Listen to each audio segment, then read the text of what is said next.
Hello students, this is Priyanka Arora welcoming you all to the virtual classroom of mathematics. Students, in my last video, I have explained you question number 1 to question number 5 of exercise 1.1, and today in this video, I will be explaining you the remaining questions of exercise 1.1. So let us begin with question number 6 of exercise 1.1.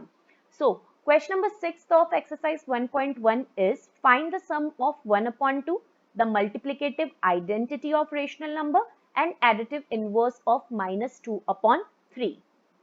So what is given in the question that हमें क्या करना है, हमें सम निकालना है, हमें addition करना है. हमें किस किस का एडिशन करना है, हमें 1 अपॉन 2 को यूज में लेना है, मल्टीप्लिकेटिव आइडेंटिटी को यूज में लेना है. ये आप ध्यान रखेंगे, हमें मल्टीप्लिकेटिव आइडेंटिटी को यूज में लेना है जो रेशनल नंबर की मल्टीप्लिकेटिव आइडेंटिटी होती है, और additive inverse of minus 2 upon 3. Minus 2 upon 3 का पहले हमें एडिटिव इनवर्स फाइंड आउट करना है और फिर हम क्या करेंगे, इन तीनों का सम निकालेंगे. तो देखिए सबसे पहले सम ऑफ 1 अपॉन 2, तो 1 अपॉन 2 को तो आप सिंपली यूज कर सकते हो, उसमें कोई दिक्कत नहीं है. Multiplicative identity of rational number क्या होती है, multiplicative identity of rational number 1. When I have explained you the chapter, then at that time I have explained you, see, 1 is called the multiplicative identity for rational numbers. Rational numbers की जो multiplicative identity होती है, कभी भी आपसे पूछा जाए what is the multiplicative identity for rational number, so your answer should be 1. 1 को रेशनल नंबर्स की मल्टीप्लिकेटिव आइडेंटिटी कहा जाता है. तो यहाँ पर हम multiplicative identity of rational number लेंगे 1, और अगर हमें इस 1 को रेशनल नंबर में शो करना है तो हम इसको 1 अपॉन 1 भी लिख सकते हैं. तो यहाँ पे मैंने इसको 1 अपॉन 1 प्लेस कर दिया है. अब हमें यूज में लेना था, क्वेश्चन में लिखा है additive inverse of minus 2 upon 3, and additive inverse, in my last video also I have explained you the question related to additive inverse. It means change of sign, sign को change करना. तो यहाँ पे minus 2 upon 3 given है, तो इसका जब आप एडिटिव इनवर्स निकालेंगे तो क्या हो जाएगा, प्लस 2 अपॉन 3. प्लस मेंशन करने की नीड नहीं है तो हम लिखेंगे 2 अपॉन 3. अब देखिए अकॉर्डिंग टू क्वेश्चन हमारी इक्वेशन हम फ्रेम करेंगे. हमें 3 नंबर्स बोले गए थे कि 3 नंबर्स का सम निकालना है. सबसे पहले बोला गया था 1 अपॉन 2, तो हमने मेंशन कर दिया 1 अपॉन 2. उसके बाद में बोला गया था मल्टीप्लिकेटिव आइडेंटिटी, तो मल्टीप्लिकेटिव आइडेंटिटी होती है 1, यानी कि 1 अपॉन 1, और additive inverse of minus 2 upon 3 बोला गया था, तो माइनस 2 अपॉन 3 का एडिटिव इनवर्स होता है 2 अपॉन 3. अब क्योंकि हमें इन तीनों का सम निकालना था, इसलिए हमने इसके बीच में क्या प्लेस करा है, प्लस का साइन. अब देखिए रेशनल नंबर्स को कभी भी हम ऐड करते हैं तो उसका हम एलसीएम लेके सॉल्व करते हैं. तो डिनोमिनेटर देखिए 2 1 3, तो डिनोमिनेटर में हमारे पास में प्राइम नंबर्स हैं, तो प्राइम नंबर्स का जब हम एलसीएम निकालते हैं तो सिंपली उसको मल्टीप्लाई कर देते हैं. तो 2 और 3 को जब आप मल्टीप्लाई करोगे तो आ जाएगा 6, यानी एलसीएम हो जाएगा इसका 6. अब देखिए 2 की टेबल में 6 आता है 3 टाइम, 3 को जब आप 1 से मल्टीप्लाई करोगे तो आ जाएगा 3.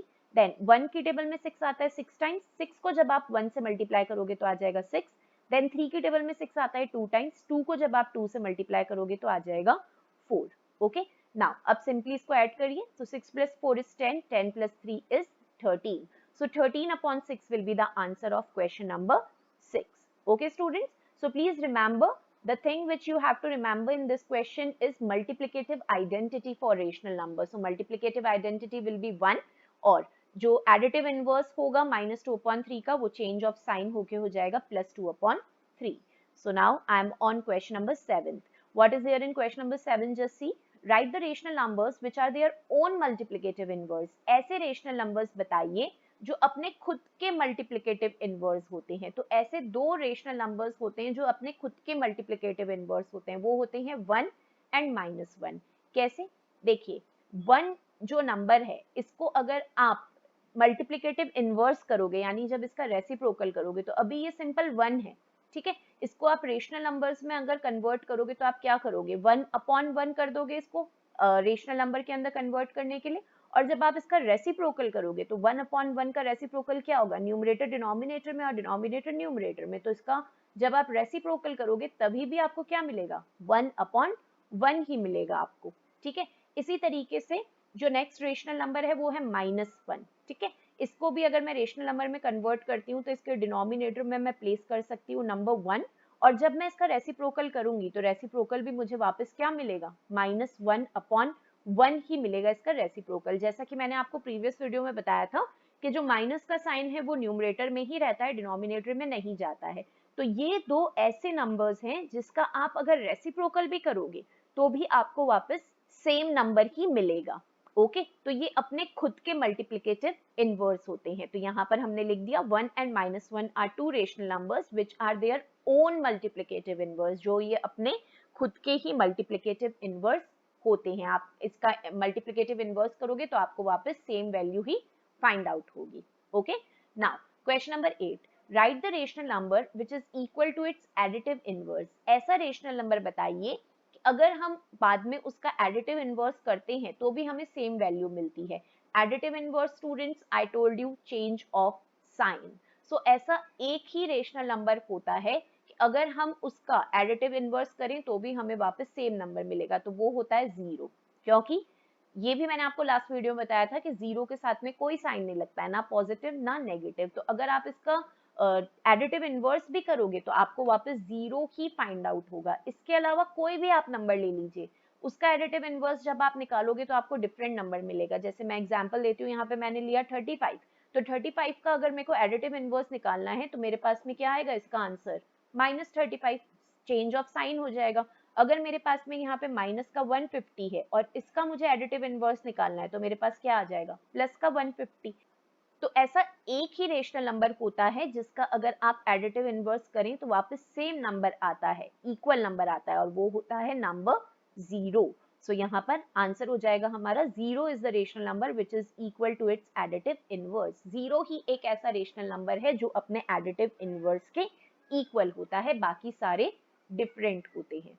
Okay, so please remember question number 7 and question number 8, क्योंकि ज्यादातर स्टूडेंट्स इन दो क्वेश्चंस के अंदर मिस्टेक्स करते हैं। Now I'm moving on to question number 9. Question number 9 is verify the following and name the properties used. हमें इसको verify करना है। कभी भी स्टूडेंट्स क्वेश्चन के अंदर अगर verify लिखा हुआ आता है तो that means आपको प्रूव करना होता है कि left hand side of the equation and right hand side of the equation is equal और नॉट। एंड इसके साथ में हमें कौन सी प्रॉपर्टी यूज की गई है पर्टिकुलर पार्ट के अंदर वो भी बताना है। तो सबसे पहले देखिए ए पार्ट के अंदर सबसे पहली चीज जो आपको देखनी है वो ये देखनी है कि कितने रेशनल नंबर्स हैं। तो आप देखिए लेफ्ट हैंड साइड और राइट हैंड साइड में 3 रेशनल नंबर्स हैं। सो 3 रेशनल नंबर वाली जो प्रॉपर्टी होती है वो होती है एसोसिएटिव प्रॉपर्टी। अब एसोसिएटिव प्रॉपर्टी एडिशन में भी होती है, सब्ट्रैक्शन में भी होती है, मल्टीप्लिकेशन में भी होती है और डिवीजन में भी होती है। तो ये कौन सी प्रॉपर्टी है, ये कैसे हम पता करेंगे? तो आपको ये देखना होगा स्टूडेंट्स के दो रेशनल नंबर्स के बीच में साइन कौन सा मेंशन है। तो यहाँ पे देखिए दो रेशनल नंबर्स के बीच में जो साइन मेंशन है वो मल्टीप्लिकेशन का साइन है। तो दैट मीन्स हमें प्रॉपर्टी का नाम यहाँ पे पता चल गया है कि ये जो प्रॉपर्टी है वो कौन सी प्रॉपर्टी है यहाँ पर, it is associative property of multiplication. क्योंकि 3 रेशनल नंबर्स थे तो इससे हमें ये तो पता चल गया कि ये एसोसिएटिव प्रॉपर्टी है, और इसके बीच में जो ऑपरेशन यूज में लिया गया उससे हमें ये पता चला कि ये मल्टीप्लिकेशन से रिलेटेड है एसोसिएटिव प्रॉपर्टी। तो आप ब्रैकेट के अंदर एसोसिएटिव प्रॉपर्टी का रूल लिख दीजिए, a into b in bracket into c and then the other side a into in bracket b into c। ठीक है, ये हो गई associative property of multiplication. Now property तो हमने आइडेंटिफाई कर ली है, अब हमें करना है इसको वेरीफाई। तो वेरीफाई करने के लिए हमें लेफ्ट हैंड साइड और राइट हैंड साइड को सॉल्व करना स्टार्ट करना होगा। तो देखिए सबसे पहले हम यहाँ पे इसका ब्रैकेट ओपन करेंगे। -2/3 को जब आप ब्रैकेट से बाहर निकालेंगे तो -2/3 आ जाएगा, मल्टीप्लाई बाय इस ब्रैकेट को भी ओपन कर दीजिए, -5/6 multiply by 1/2 other side -2/3 as it is आएगा, मल्टीप्लाई बाय ब्रैकेट के अंदर जो वैल्यूज थी इसको भी आप ओपन कर देंगे, -5/6 इंटू 1/2। अब आप सिंपली करेंगे इसको सॉल्व लेफ्ट हैंड साइड और राइट हैंड साइड में। तो देखिए यहाँ पे ब्रैकेट के अंदर 2 और 3 कैंसिल हो रहा है, 2 की टेबल में 2 आता है 1 टाइम एंड 2 की टेबल में 6 आता है 3 टाइम्स। तो यहाँ पर हमने इसको कैंसिल कर दिया और सिंपली हम इसको मल्टीप्लाई कर देंगे। माइनस के 5 को जब आप 1 से मल्टीप्लाई करेंगे, ये 2 तो कैंसिल हो गया, तो 2 को कैंसिल होने के बाद में यहाँ पर हमारे पास में क्या आ गया है, 1 आ गया है। तो 5 को जब आप 1 से मल्टीप्लाई करेंगे आपको मिल जाएगा 5, और 3 को जब आप 3 से मल्टीप्लाई करेंगे तो मिल जाएगा 9। यहाँ पे माइनस और माइनस, जब भी माइनस और माइनस के बीच में मल्टीप्लाई का साइन होता है स्टूडेंट्स, तो वो जो माइनस माइनस होता है वो चेंज होके हो जाता है प्लस। तो यहाँ पे माइनस माइनस हो गया प्लस, इसी वजह से यहाँ पर आंसर क्या आया है 5/9। ओके, ब्रैकेट सॉल्व हो गया यहाँ पे, और ब्रैकेट के बाहर है 1/2, तो हमने एज इट इज 1/2 को प्लेस कर दिया। अदर साइड देखिए आप, ब्रैकेट के अंदर है -2/3, इसको हमने ओपन किया, और इधर इस तरफ कोई भी जो वैल्यू है वो कैंसिल नहीं हो रही है, तो इसको हम सिंपली मल्टीप्लाई करेंगे। -5 को 1 से मल्टीप्लाई करोगे तो -5 आ जाएगा, और 6 को 2 से मल्टीप्लाई करोगे तो 12 आ जाएगा। नाउ ब्रैकेट ओपन होने के बाद में जो टर्म्स है वो कैंसिल हो रही है, 2 और 12 यहाँ पे कैंसिल हो रहा है, 2 1 ज़ा 2 एंड 2 6 ज़ा 12। तो अगर कोई भी वैल्यू कैंसिल हो रही है स्टूडेंट्स, तो आप उसको कैंसिल करेंगे। अब देखिए लेफ्ट हैंड साइड के अंदर 5 और 1 को मल्टीप्लाई करोगे तो आ जाएगा 5, और 9 और 2 को मल्टीप्लाई करोगे तो आ जाएगा 18। इसी तरीके से राइट हैंड साइड में देखिए 1 और 5 को मल्टीप्लाई करोगे 5, और 3 और 6 को मल्टीप्लाई करोगे तो आ जाएगा 18। अगेन माइनस और माइनस के बीच में मल्टीप्लाई का साइन है तो वो हो जाएगा प्लस। तो लेफ्ट हैंड साइड और राइट हैंड साइड देखिए एग्जैक्टली इक्वल आ गई है, यहाँ पे भी 5/18 और यहाँ पे भी 5/18। Since left hand side is equal to right hand side, so hence it is verified. Okay, verify तभी होगा जब दोनों साइड एक दूसरे के इक्वल होगी। Now see B part. B part के अंदर जो टर्म्स हैं वो गिवन है। पहले देखिए कितनी टर्म्स हैं, दो टर्म्स हैं यहाँ पर, 7/9, 10/13, 10/13, 7/9। और इन दोनों टर्म्स के अंदर क्या हो रहा है स्टूडेंट्स, यहाँ पर हो रहा है चेंज ऑफ ऑर्डर। और चेंज ऑफ ऑर्डर मैंने आपको बताया था होता है कॉम्यूटेटिव प्रॉपर्टी के अंदर। अब कॉम्यूटेटिव प्रॉपर्टी तो हमें पता चल गई कि यहाँ कॉम्यूटेटिव प्रॉपर्टी यूज में हो रही है, बट ऑपरेशन कौन सा यूज में आ रहा है, तो दोनों रेशनल नंबर्स के बीच में साइन देखिए, यहाँ पे दोनों रेशनल नंबर्स के बीच में जो साइन है वो एडिशन का साइन है, तो that means commutative property of addition यहाँ पे यूज में ली जा रही है। ओके, सो यहाँ पर आप रूल लिख देंगे कॉम्यूटेटिव प्रॉपर्टी का, a plus B is equals to B plus A, change of order. Fine. अब देखिए, अब हम इसको वेरीफाई करने के लिए सॉल्व करेंगे। सो डिनोमिनेटर देखिए 9 और 13 है, और रेशनल नंबर्स के बीच में अगर प्लस या माइनस का साइन होता है तो उसको सॉल्व करने के लिए हमें डिनोमिनेटर को एलसीएम के थ्रू सॉल्व करना होता है। तो 9 और 13 का आप एलसीएम लेंगे तो आपको मिलेगा 117। अब 9 के टेबल में 117 आता है स्टूडेंट्स 13 टाइम्स। ओके, आपको चेक करना है 9 के टेबल में 117 कितने टाइम्स आता है, 13 टाइम्स आता है। तो 13 को आप मल्टीप्लाई कर देंगे न्यूमरेटर में जो नंबर है 7 उससे, तो मल्टीप्लाई करके आपके पास में आएगा 91। तो यहाँ पर आप मेंशन कर देंगे 91। इसी तरीके से 13 की टेबल में 117 आता है 9 टाइम्स, तो उस 9 को आप मल्टीप्लाई करेंगे 13 के ऊपर, न्यूमरेटर में क्या है 10, तो आप 9 को मल्टीप्लाई करेंगे 10 से तो आपको मिल जाएगा 90। तो यहाँ पर आपके पास में आ जाएगा 91 प्लस 90। और अदर साइड भी क्या होगा, डिनोमिनेटर तो सेम ही है 13 और 9, तो इसका एलसीएम भी क्या आएगा 117, बस वैल्यू चेंज हो जाएगी। यहाँ 91 पहले था 90 बाद में था, यहाँ 90 पहले आ जाएगा 91 बाद में आ जाएगा, बस ऑर्डर चेंज हो रहा है, वैल्यू सेम रहेगी। अब सिंपली नेक्स्ट स्टेप के अंदर आप इसको ऐड करिए, तो 91 और 90 को ऐड करेंगे तो 181 अपॉन 117, एंड अदर साइड भी 181 upon 117। That means again left hand side and right hand side is equal, so hence this part is also verified. Now I am on part C of the same question. इसके अंदर हमें पहले property को identify करना है। तो देखिए students कितने रेशनल नंबर्स आ रहे हैं, लेफ्ट हैंड साइड में 3 रेशनल नंबर है, राइट हैंड साइड में भी 3 रेशनल नंबर है, और 3 रेशनल नंबर आते हैं एसोसिएटिव प्रॉपर्टी के अंदर। तो ये हमें पता चल गया ये एसोसिएटिव प्रॉपर्टी है, बट इसका ऑपरेशन कौन सा है, तो देखिए सारे जो टर्म्स हैं उसके बीच में जो साइन आ रहा है वो कौन सा आ रहा है, वो आ रहा है एडिशन का sign. So that means this property is associative property of addition. Simply आप इसका रूल भी मेंशन कर देंगे, ब्रैकेट के अंदर a plus B plus C outside the bracket, other side a outside the bracket and b plus C inside the bracket. So very first step, you please identify the property and then start solving it both the sides together. Okay, दोनों sides को आप एक साथ solve कर सकते हो, left hand side को और right hand side को।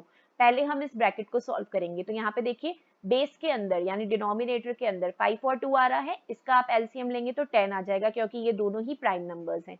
अब हमने 10 mention कर दिया यहाँ पे। So first denominator को देखिए, 5 के टेबल में 10 कितने टाइम्स आता है, 2 टाइम्स आता है। 2 को हमें मल्टीप्लाई करना होगा न्यूमरेटर, तो न्यूमरेटर में क्या है -1। सो 2 को जब आप -1 से मल्टीप्लाई करेंगे तो आपको मिल जाएगा -2। सो इसी -2 को हम कर देंगे न्यूमरेटर के अंदर मेंशन, जो कि मैंने यहाँ पर मेंशन किया, आप देख सकते हो -2। इसी तरीके से यहाँ पे 2 है, सेकंड जो डिनोमिनेटर है वो क्या है हमारे पास में 2 है। सो 2 की टेबल में 10 कितने टाइम्स आता है? 5 टाइम्स। इस 5 को आप मल्टीप्लाई करेंगे, इसका न्यूमरेटर क्या है? 1। सो 5 को जब आप 1 से मल्टीप्लाई करेंगे तो आपको मिल जाएगा 5। तो यहाँ पर आप मेंशन कर देंगे 5। ब्रैकेट के बाद में 11/15 एज इट इज आएगा। अदर साइड देखिए -1/5 एज इट इज आएगा। अब आप 15 और 2 का एलसीएम लेंगे, तो 15 और 2 का जब आप एलसीएम लेंगे स्टूडेंट्स तो आपको मिल जाएगा 30। अब देखिए इसको सॉल्व कैसे करेंगे फर्दर। 2 की टेबल में आप देखेंगे कि 30 कितने टाइम्स आता है, तो 2 की टेबल में 30 आता है 15 टाइम्स। 15 को आप मल्टीप्लाई करेंगे न्यूमरेटर 1 से, तो 15 को जब आप 1 से मल्टीप्लाई करेंगे तो आपको मिल जाएगा 15। यहाँ पर आप मेंशन कर देंगे 15। अब नेक्स्ट देखिए, नेक्स्ट है हमारे पास में डिनोमिनेटर 15। सो 15 की टेबल में जो 30 है वो कितने टाइम्स आता है? 2 टाइम्स। तो आप लिखेंगे 2 को मल्टीप्लाई करेंगे 11 से, तो 2 को जब आप 11 से मल्टीप्लाई करेंगे तो आ जाएगा 22। तो उसको आप मेंशन कर देंगे यहाँ पे न्यूमरेटर में। So that is how you have to do. Here I have shown you the working, you can do it directly also. Now next step के अंदर देखिए स्टूडेंट्स क्या होगा, सॉल्व करेंगे हम इसको आगे की तरफ। तो फर्स्ट जो ब्रैकेट है उसके अंदर एक माइनस की टर्म है, एक प्लस की टर्म है, तो माइनस प्लस हो जाएगा माइनस। 5 में से आप 2 को माइनस करेंगे तो आ जाएगा 3। ग्रेटर नंबर जो है वो यहाँ पे 5 है, 5 के आगे प्लस का साइन है तो यहाँ पे भी प्लस ही रहेगा, प्लस मेंशन करने की नीड नहीं रहती, इसलिए हमने सिंपली 3/10 मेंशन किया है। और ब्रैकेट के बाहर 11/15 था तो हमने 11/15 मेंशन कर दिया है। अदर साइड देखिए -1/5 है, तो आप यहाँ पर मेंशन करेंगे -1/5 को, और ब्रैकेट के अंदर दोनों प्लस की टर्म है, तो 15 और 22 को आप ऐड करेंगे तो आ जाएगा 37/30। अब देखिए फर्दर हम इसको सॉल्व करेंगे। डिनोमिनेटर एक तरफ 10 है, एक तरफ 15 है, तो इसका भी हमें एलसीएम लेना होगा। तो 10 और 15 का भी जब आप एलसीएम लेंगे स्टूडेंट्स तो आपको मिलेगा 30। ओके, अब देखिए आगे कैसे सॉल्व करेंगे। 10 की टेबल में देखिए 30 कितने टाइम्स आता है? 3 टाइम्स। तो 3 को मल्टीप्लाई करेंगे आप न्यूमरेटर 3 से, सो 3 3 हो जाएगा यहाँ पे 9, तो यहाँ पे आप मेंशन कर देंगे 9।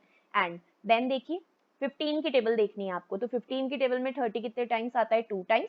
तो 2 को आप मल्टीप्लाई करेंगे न्यूमरेटर 11 से, तो 2 × 11 इज इक्वल्स टू 22। यहाँ पे आप मेंशन कर देंगे 22।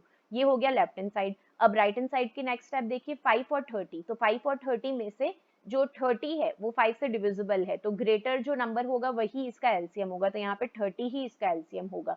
अब फर्दर कैसे सॉल्व करोगे, देखो 5 की टेबल में 30 कितने टाइम्स आता है? 6 टाइम्स। 6 को आप मल्टीप्लाई करोगे न्यूमरेटर -1 से, तो 6 को -1 से मल्टीप्लाई करोगे तो आपको मिल जाएगा -6, जो कि हमने यहाँ मेंशन कर दिया।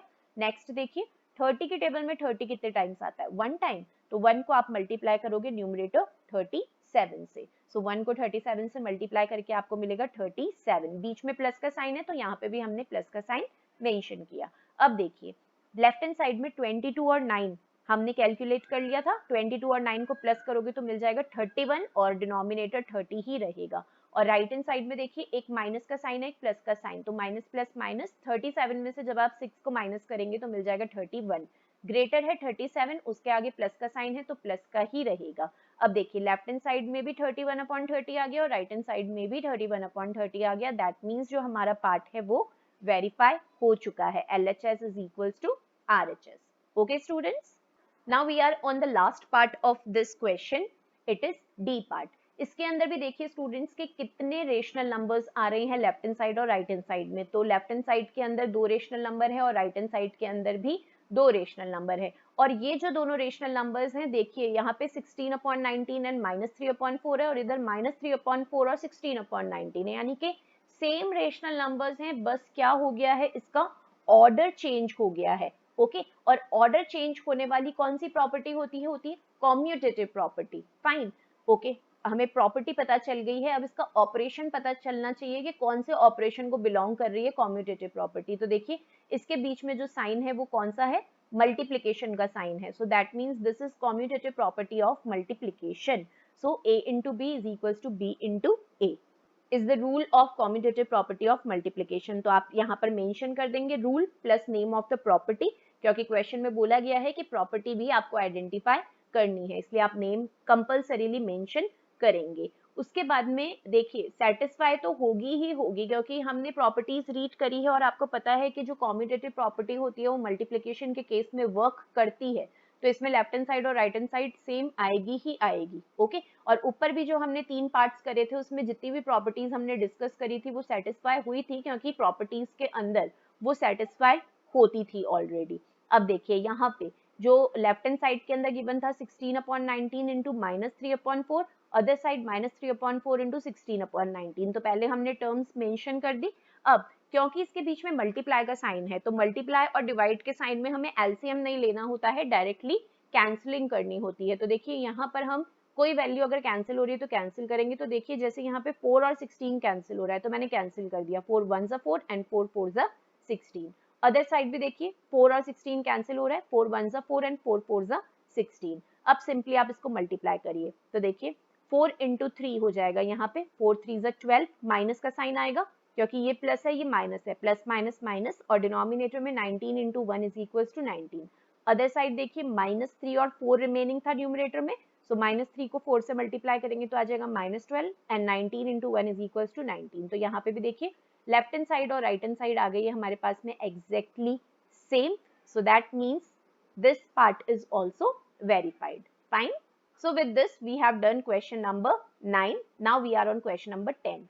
क्वेश्चन नंबर 10 में स्टूडेंट्स हमें करना है इवैल्यूएशन। इवैल्यूएशन वर्ड अगर कभी भी लिखा हुआ आता है तो इसका मतलब होता है हमें फाइनल वैल्यू फाइंड आउट करनी है कि इस पर्टिकुलर क्वेश्चन को सॉल्व करके हमें क्या रिजल्ट मिलेगा। इसमें कोई पर्टिकुलर प्रॉपर्टी नहीं अप्लाई हो रही है, आपको सिंपली इन ब्रैकेट्स को ओपन करके इसको सॉल्व करना है। तो देखिए हम स्टार्ट करते हैं। ए पार्ट है -3/4 इंटू -5/8 इंटू 7/6 इंटू 11/15। सो यहाँ पे मैंने ब्रैकेट ओपन करके सारी वैल्यूज को पहले लिख दिया है। अब जो भी वैल्यूज कैंसिल हो रही है उसको मैं कैंसिल करूंगी। तो देखिए यहाँ पे 3 और 6 कैंसिल हो रहा है, ये वाला 3 और ये वाला 6 कैंसिल हो रहा है, 3 1 जा 3 एंड 3 2 जा 6। तो इस 3 को कैंसिल करके आप यहाँ पर मेंशन कर सकते हो 1। वैसे अगर 1 आता है तो 1 मेंशन करना कंपलसरी नहीं होता है, वो अंडरस्टूड होता है कि यहाँ पे 1 ही आएगा। सो 3 1 जा 3 एंड 3 2 जा 6। अब देखिए और क्या कैंसिल हो रहा है, यहाँ पर 5 और 15 कैंसिल हो रहा है, ये 5 और ये 15 भी कैंसिल हो रहा है 5 की टेबल से। सो 5 को भी कैंसिल कर दिया हमने, 5 को कैंसिल करके भी यहाँ पर क्या आ गया 1 आ गया, और 15 को जब आप कैंसिल करोगे तो आ जाएगा यहाँ पे 3। अब देखिए क्या कोई और वैल्यू कैंसिल हो रही है। अब डिनोमिनेटर में है 4 8 2 3 और न्यूमरेटर में है 7 11। नो, कोई वैल्यू कैंसिल नहीं हो रही। तो हम क्या करेंगे, जो भी रिमेनिंग वैल्यूज हैं उसको हम मेंशन कर देंगे। तो यहाँ पर था -1/4, यहाँ पे -1/8, यहाँ 7/2, यहाँ 11/3। तो जो भी रिमेनिंग वैल्यूज थी उसको हमने मेंशन कर दिया। अब हम सिंपली इसको मल्टीप्लाई कर देंगे, ठीक है। जो दो 1 थे उनके साथ में माइनस का साइन था तो हमने माइनस का साइन भी प्लेस करा है। तो देखिए 11 7 is 77, here 3 2 is 6, 6 8 is 48 and 48 into 4 is equals to 192। Sign यहाँ पे प्लस का आएगा, कैसे, क्योंकि यहाँ देखिए मैंने आपको बताया था कि अगर दो माइनस के साइन के बीच में एक मल्टीप्लाई का साइन आ जाता है तो वो सॉल्व होके हो जाता है प्लस का साइन, और प्लस का साइन मेंशन करने की नीड नहीं होती। अगर कोई साइन नहीं प्लेस करा है तो उसका मतलब प्लस ही होता है। तो यहाँ पर प्लस में आंसर आ गया 77/192। Okay, so that was part A of question number 10। Now I am moving on to part B of question number 10 which is also very simple. यहाँ पे देखिए 2/3 into 11/7 into -3/4 into -7/5। So simply आप पहले bracket को open कर दीजिए, वही करिए। देखिए जो वैल्यूज कैंसिल हो रही है उसको कैंसिल करिए। तो यहाँ पे देखिए 2 और 4 कैंसिल हो रहा है 2 की टेबल से, तो इसको हम 2 की टेबल से कैंसिल कर देंगे, 2 1 जा 2 एंड 2 2 जा 4। इसके बाद में 3 और 3 कैंसिल हो रहे हैं 3 की टेबल से, तो यहाँ पर कैंसिल होके हो जाएगा 3 1 जा 3 एंड 3 1 जा 3। इसके बाद में 7 और 7 भी कैंसिल हो रहे हैं 7 की टेबल से, तो ये भी हो जाएगा 7 1 जा 7 7 1 जा 7। बस अब कुछ भी कैंसिल नहीं हो रहा। अब 11 और 5 है हमारे पास में, वो कैंसिल नहीं हो रहे हैं। तो जो भी रिमेनिंग वैल्यूज है उसको आप लिखिए। फर्स्ट टर्म में देखिए 2 और 3 दोनों कैंसिल हो गए, तो इसको इसकी जगह आ जाएगा 1/1 इंटू सेकेंड रेशनल नंबर में 11 एज इट इज रहा है, 7 कैंसिल हो गया है तो ये हो जाएगा 11/1 मल्टीप्लाई थर्ड रेशनल नंबर के अंदर 3 कैंसिल हो गया और 4 कैंसिल हो गए 2 हो गया है, तो 3 की जगह तो आ जाएगा माइनस का 1 क्योंकि इसके साथ में माइनस का साइन था, और 4 की प्लेस पे आ जाएगा 2। एंड देन लास्ट के अंदर -7/5 है, तो ये जो -7 है ये कैंसिल होके हो गया यहाँ पे 1, माइनस का 1 और 5 एज इट इज रहा, ठीक है। अब बस न्यूमरेटर और डिनोमिनेटर को मल्टीप्लाई करिए। सो न्यूमरेटर में तो ओनली 11 है, 11 ही आ जाएगा, और डिनोमिनेटर में 5 और 2 है, सो 5 इंटू 2 इज इक्वल्स टू 10, ठीक है। यहाँ पे भी माइनस के 2 साइन है, ओके। और इसको आप डायरेक्ट वे में भी कर सकते हो, साइन अगर even number of times minus का साइन है तो फाइनल आंसर प्लस में आता है, और अगर odd number of times minus का साइन होता है तो फाइनल आंसर माइनस में आता है। तो यहाँ पे अभी माइनस का साइन 2 टाइम्स है जो कि इवन नंबर है, तो फाइनल आंसर प्लस के अंदर आएगा, ओके। और डायरेक्ट भी कर सकते हो, माइनस माइनस इज प्लस, तो यहाँ पर प्लस हो गया, 11/10 answer, okay. So now we are on last question of this exercise, question number 11, which is property के नेम्स गिवन है यहाँ पे स्टूडेंट्स, और हमें आइडेंटिफाई करना है इसका रूल क्या होता है पर्टिकुलर प्रॉपर्टी का। तो देखिए, ए पार्ट के अंदर commutative property of addition, commutative property के अंदर चेंज ऑफ ऑर्डर होता है, तो इसका रूल क्या होगा, a plus B is equals to B plus A, okay. Then associative property of multiplication, associative के अंदर 3 रेशनल नंबर्स होते हैं, लेफ्ट हैंड साइड में भी और राइट हैंड साइड में भी, 2 ब्रैकेट के अंदर 1 ब्रैकेट के बाहर। तो यहाँ पे देखिए, ए को हमने ब्रैकेट के बाहर रखा है और बी और सी को ब्रैकेट के अंदर रखा है, अदर साइड ए और बी को ब्रैकेट के अंदर रखा है और सी को ब्रैकेट के बाहर रखा है। और क्योंकि ये मल्टीप्लिकेशन था तो इसके बीच में जो साइन आया है वो मल्टीप्लिकेशन का आया है, ठीक है। नेक्स्ट देखिए, associative property of addition, again associative property के अंदर 3 रेशनल नंबर होंगे लेफ्ट हैंड साइड और राइट हैंड साइड में, तो सेम रहेगी बी पार्ट के जैसे, बस उसके अंदर जहां मल्टीप्लिकेशन का साइन था यहाँ क्या आ जाएगा, उसकी जगह एडिशन का साइन आ जाएगा, और बाकी रूल सेम रहेगा, सिर्फ साइन चेंज हो जाएगा, ठीक है। मल्टीप्लिकेशन की जगह एडिशन पुट कर दोगे। देन नेक्स्ट है commutative property of multiplication. Now commutative property के अंदर स्टूडेंट्स मैंने आपको बताया था चेंज ऑफ ऑर्डर होता है कॉम्यूटेटिव प्रॉपर्टी के अंदर, ठीक है, और 2 रेशनल नंबर्स होते हैं उसके अंदर। तो कॉम्यूटेटिव प्रॉपर्टी यहाँ पे देखिए, a into B is equals to B into A, order change हो गया, और क्योंकि मल्टीप्लिकेशन था यहाँ पे ऑपरेशन, इसलिए दोनों के बीच में मल्टीप्लिकेशन का साइन यहाँ पे हमने रूल के अंदर प्लेस किया है। Now additive identity, additive identity means to add 0 in the given rational number।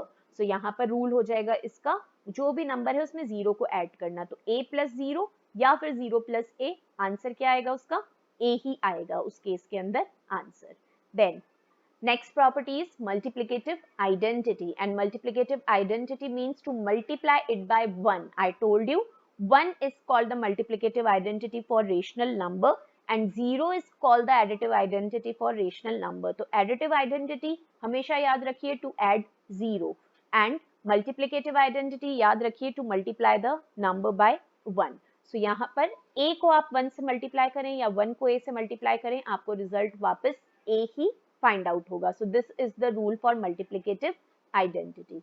now the last is distributive property of multiplication over addition। तो इसका रूल हम कैसे लिखेंगे, मैंने आपको बताया था मेरे प्रीवियस वीडियो के अंदर कि डिस्ट्रीब्यूटिव प्रॉपर्टी के अंदर 2 ऑपरेशन यूज में होते हैं, एक तो मल्टीप्लिकेशन और दूसरा या तो एडिशन या सब्ट्रैक्शन। यहाँ एडिशन बोला गया है तो हम एडिशन की यूज में लेंगे। तो देखिए कैसे करेंगे आप, एक साइड तो हो जाएगा इसका rule a plus B into C, bracket के अंदर देखिए यहाँ पे प्लस का साइन है और ब्रैकेट के बाद मल्टीप्लाई का साइन है, और अदर साइड क्या होता है, जो ब्रैकेट के बाहर वाली टर्म है वो 2 बार आती है, वो एक बार a के साथ भी आएगी, एक बार b के साथ भी आएगी। देखिए a into C and b into C, और बीच में आएगा प्लस का साइन क्योंकि ओवर एडिशन है ये, ठीक है।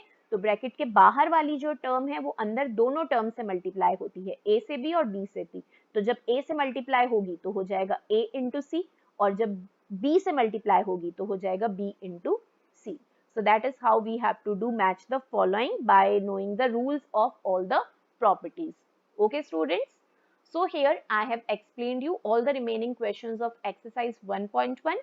please watch my previous video also to get the solution of question number 1 to 5 of exercise 1.1। and with this we have completed our exercise 1.1। now wait for my next video in which I will be explaining you how to plot rational number on a number line, and along with that I'll explain you the questions of exercise 1.2। okay students, so that's all for today in this video, and I'll see you back in my next video. Till then, do take good care of yourself. Thank you students।